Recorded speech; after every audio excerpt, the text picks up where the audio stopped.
So good Friday morning, everybody. So I want to continue our discussion on bonds. And before I do that, I just want to make a point. There are two sets of slides for bonds. One is the one that came with the textbook, and the other one is my own. So I just want to be clear. This set right here is the set that came with the textbook, and I'll be using these to go for the next couple of weeks to discuss bonds. However, I just want to make it clear that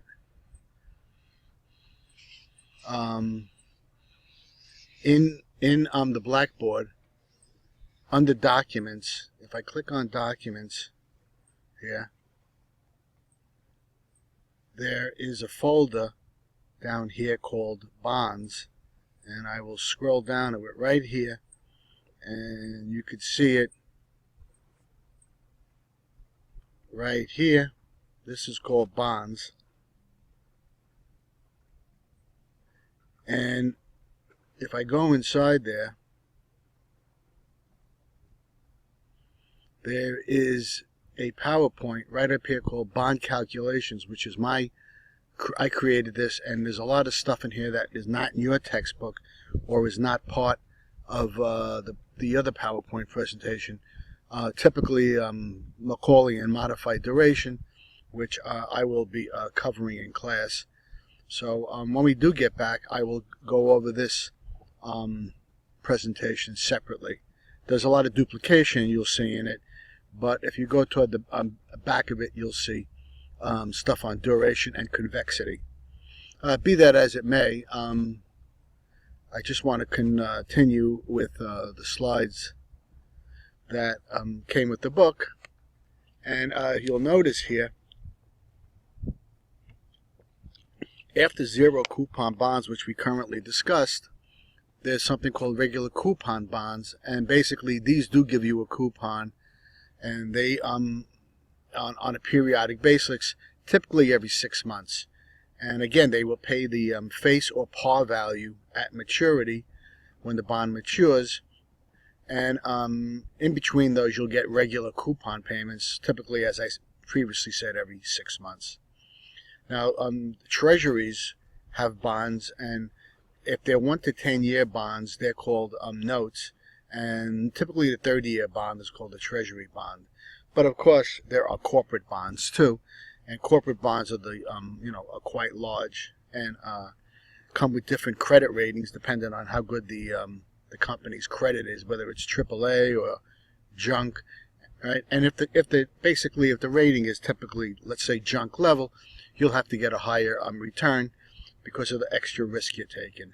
There is no risk with treasuries because because you're going to always get paid back by the government.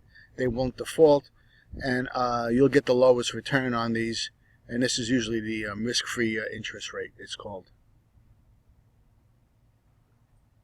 Alright, so here's a typical example, and this is the U.S. Treasury has just issued a 5-year $1,000 bond with a 5% coupon, and you notice that they're paying it semi-annual, and they ask you what cash flows you will receive if you hold this bond to maturity, and 5% of $1,000 is $50, which means every 6 months you'll get $25 because it's semi-annual payments, and then at the end of the 5 years, you'll get your $1,000 back because that's the money you let them borrow. It's pretty straightforward, and here it is right here. So here's the $25 that you get every 6 months, and here is your $1,000 coming back.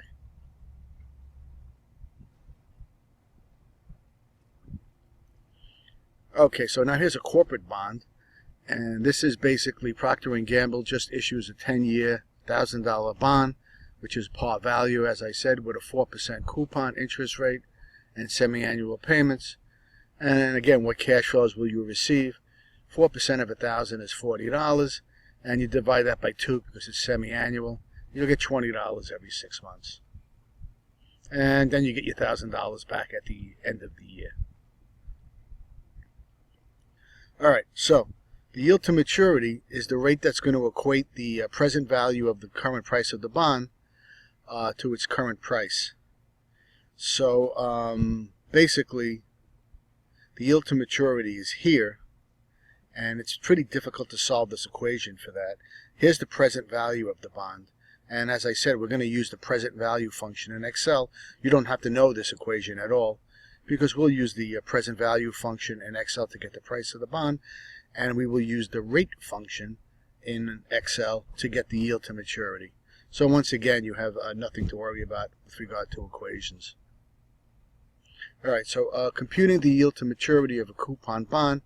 So you have here's an example where you have a 5-year $1,000 bond, and it's a 5% coupon rate, and semi-annual coupons described previously, and the bond is currently trading for a price of $957.35, and the question they ask is, what is the yield to maturity?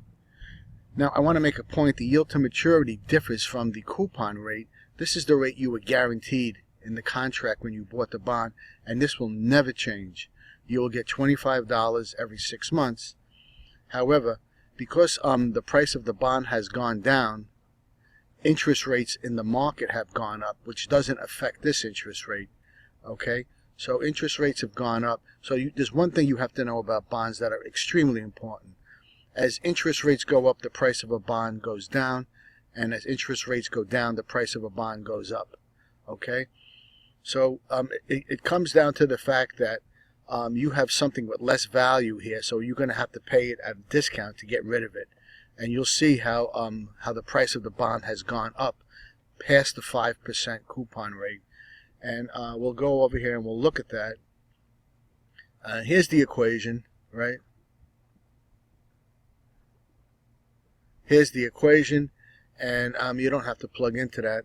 Here is the rate function in Excel, and all you got to do is pop these 4 numbers into Excel, and you can see they're using the rate function here, and it comes out to 3%.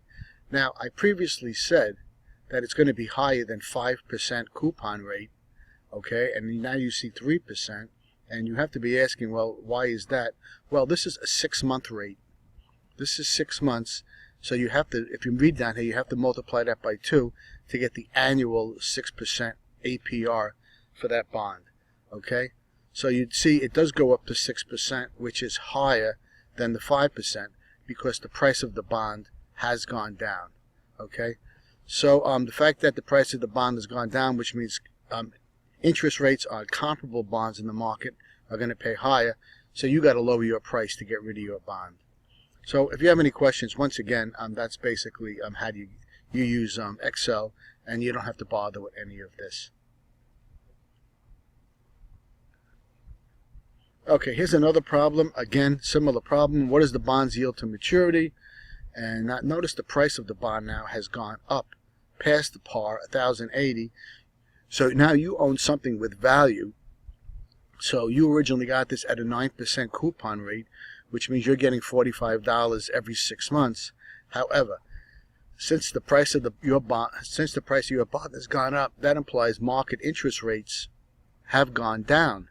So if market interest rates have gone down, you have something with more value. That's why the price of your bond has gone up.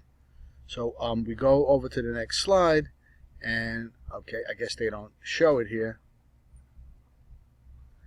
And basically, you're getting the yield to maturity here, and it comes out to 7.5% per year.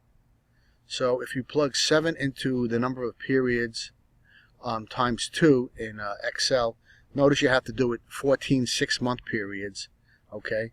And you make the payment $45, okay? Here's the present value. So these are the numbers you're plugging into Excel. And then you basically are going to get the interest rate per year. And you basically will get a yield to maturity of 7.5%. Notice your coupon rate was 9%, but now it's gone down to 7.5% in the market. So now you have something with more value, and you could sell it for a higher price because comparable interest rates are 7.5%, and yours is now 9%. Okay, so now we're going to figure out how do you get the bond price if you know the yield to maturity. Okay, and the bond price you simply get from using present value in Excel. So here's the equation for the price of a bond, And again, here's Excel, and it's 10 6-month periods, and the rate is 6.3, right? An annual rate, right? And you could right, 6.3, and that's gone higher than the 5% you're getting. You're getting $25 every 6 months. So the price of your bond obviously should have gone down below, because interest rates have gone up. You got to get rid of your bond at a discount. So here's the rate. Here's your $25 payments. Here's the par value when it matures. So here is the present value of your bond. Okay, you notice it's gone down in value because you've got to lower the price to get rid of it, because it's paying a lower interest rate. And here they are doing that. Now here's another example where the yield to maturity has increased to 10%. Okay, and if the yield to maturity has gone up to 10%, that's above your 9%. Okay, and once again, it's the same as $45 coupon payments. That never changes. And the value of your bond is now $950.51, because interest rates are still above your 9%, and you have to basically sell your bond at a discount. Okay, so here's the terms I previously used. Discount is a bond is selling at a discount if the price is less than the par or face value. Par is the bond is selling right at the $1,000 mark. It hasn't gone up or down. And a bond is selling at a premium if the price is greater than the face value. All right, so I think I'll leave it there, and we'll pick up, because this is about 12 minutes of video, and we'll pick up from there next time. All right, talk to everybody soon. If you have any questions, email me.